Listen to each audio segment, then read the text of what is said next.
Thank you for joining me here today on Sword Shield 777. I pray that this message reaches the people that need to hear it.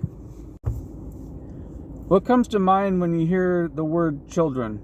Small children can take everything out of us, yet they can brighten our lives with a cute action, a smile, or a loving word. After years of waiting and several tests of faith, at last Sarah conceived and had a baby, Isaac, or laughter, the promised son. But Abraham's faith must undergo one more test. Tests of faith share the spotlight in this passage with other important lessons. Note also what Abraham and others learn about the seriousness of sin, the importance of mourning, and the effect of a good reputation. Through the years, Abraham had learned many tough lessons about the importance of obeying God. When he was called out of Ur, when he went to Egypt, and when he had to wait for Isaac's birth. Initially, Abraham did not always show that he trusted or believed God, but through each test, he saw God's willingness and ability to keep his promises, even if it took a miracle. That is why God asked Abraham to sacrifice Isaac, to kill his beloved only son, his miracle child, on an altar. God did not want Isaac to die, but he wanted Abraham to sacrifice Isaac in his heart so that he could learn to trust God completely. Imagine what Abraham must have felt as he walked with Isaac up the mountain, each treacherous step leading him painfully closer to unspeakable grief. Yet Abraham obeyed, and God honored his faith. Obeying God may often be quite a struggle because it may mean giving up something that we truly want. We should not expect our obedience to God to be easy or to come naturally. Just as fire refines ore to extract precious metals, God refines us through difficult circumstances. When tested, we can complain or we can obey, trusting God as we try to see how He is teaching us. In what ways might God be testing your faith? What steps of faith do you need to take today to obey Him? It's going to be reading Genesis chapter 21, verse 1. The Lord kept His word and did for Sarah exactly what He had promised.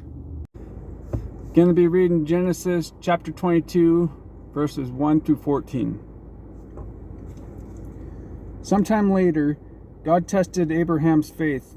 "Abraham," God called. "Yes," he replied. "Here I am. Take your son, your only son, yes, Isaac, whom you love so much, and go to the land of Moriah. Go and sacrifice him as a burnt offering on one of the mountains which I will show you." The next morning, Abraham got up early. He saddled his donkey, and he took two of his servants with him, along with his son Isaac. Then he chopped wood for a fire for a burnt offering and set out for the place God had told him about. On the third day of his journey, Abraham looked up and saw the place in the distance. "Stay here with the donkey," Abraham told the servants. "The boy and I will travel a little farther. We will worship there, and then we will come right back." So Abraham placed the wood for the burnt offering on Isaac's shoulders, while he himself carried the fire and the knife. As the two of them walked on together, Isaac turned to Abraham and said, "Father?" "Yes, my son," Abraham replied. "We have the fire and the wood," the boy said, "but where is the sheep for the burnt offering?" "God will provide a sheep for the burnt offering, my son," Abraham answered. And they both walked on together. When they arrived at the place where God had told him to go, Abraham built an altar and arranged the wood on it. Then he tied his son Isaac and laid him on the altar on top of the wood.